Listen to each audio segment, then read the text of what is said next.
Está no ar mais um episódio do podcast Café com Espiritismo.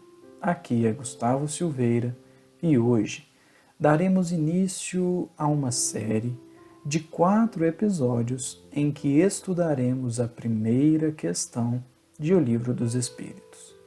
Nessa questão, como muitos devem conhecer, Kardec indaga: que é Deus? Antes de analisarmos a pergunta em si, que é bastante interessante, há algo curioso que gostaríamos de comentar. Kardec não inicia a obra basilar de toda a doutrina espírita questionando se Deus existe. Quanto a isso, Kardec não tem dúvidas. Ele pergunta sim se podemos encontrar provas da existência de Deus, mas jamais duvidou disso.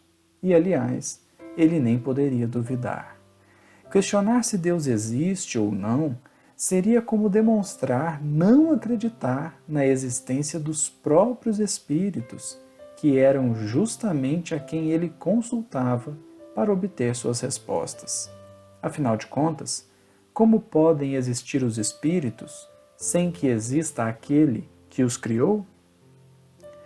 De forma que toda a obra perderia seu sentido, porque demonstraria que o codificador não tem certeza da existência daqueles que ele mesmo estava entrevistando.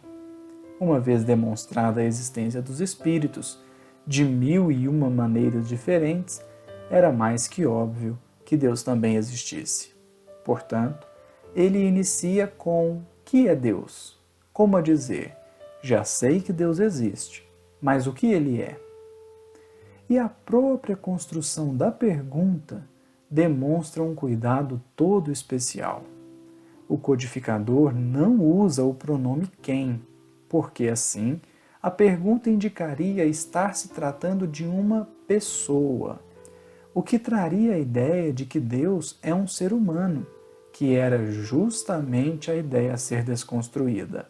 Além de que, isso seria limitar ou circunscrever a infinitude do Criador. Dessa forma, ao indagar que é Deus, Kardec dá um caráter bastante genérico à pergunta, demonstrando abrir mão de quaisquer definições anteriores. Mas essa pergunta nos remete a uma passagem narrada no livro de Êxodo, capítulo 3, versículos 13 e 14. No simbolismo do Antigo Testamento, Moisés está conversando com Deus e então lhe pergunta: qual é o seu nome? O nome naquela cultura dizia muito sobre a pessoa. Era algo de extrema importância que dizia de onde a pessoa vinha ou qual a sua descendência, como também poderia dizer sobre o seu cônjuge. Enfim, o nome definia a pessoa. Por isso, quando Moisés pergunta o nome de Deus, ele está indo muito além de uma questão puramente de curiosidade, mas queria saber sobre a natureza íntima daquele com quem conversava.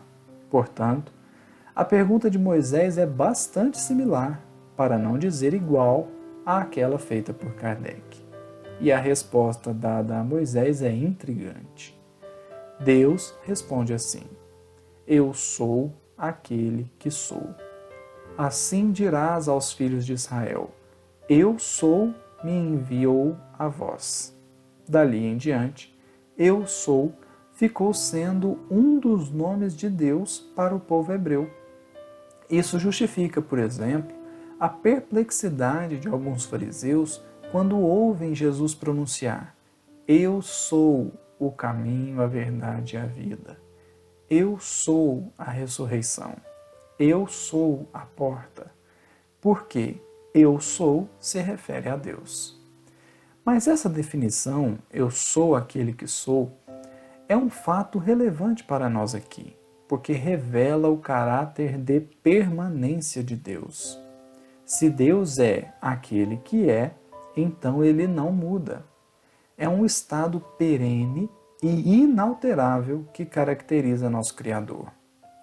Por isso, Kardec pode indagar: que é Deus? Deus é, sempre foi e jamais deixará de ser, porque Deus é a permanência, o imutável. Por conta disso, é possível responder a essa pergunta de Kardec com verdade. Em outras palavras, é possível afirmar que Deus é alguma coisa, porque ele não muda.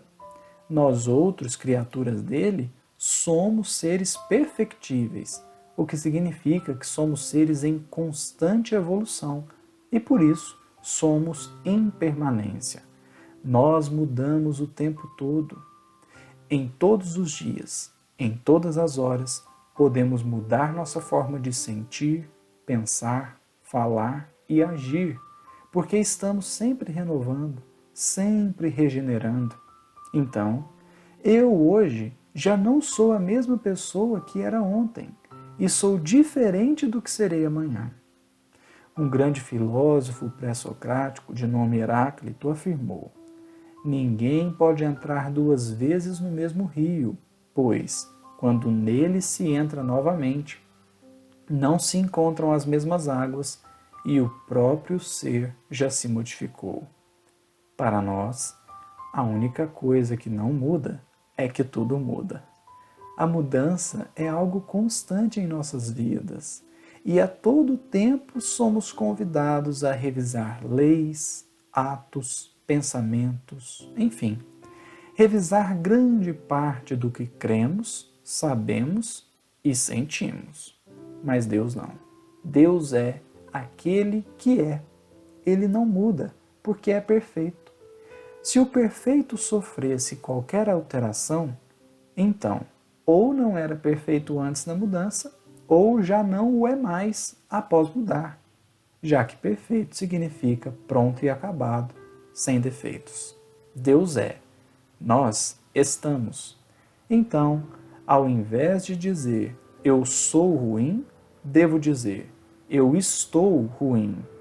No lugar de eu sou ignorante, diremos eu estou ignorante. Como também não poderemos dizer fulano é meu inimigo, mas dizer fulano está meu inimigo, porquanto o mal é passageiro, só o bem é eterno. Em outras palavras, o mal está, o bem é. E isso vale para nós e, pelo menos, para todos os espíritos em evolução no universo. Nos próximos episódios, analisaremos a resposta obtida por Kardec. Que Jesus nos abençoe e até lá!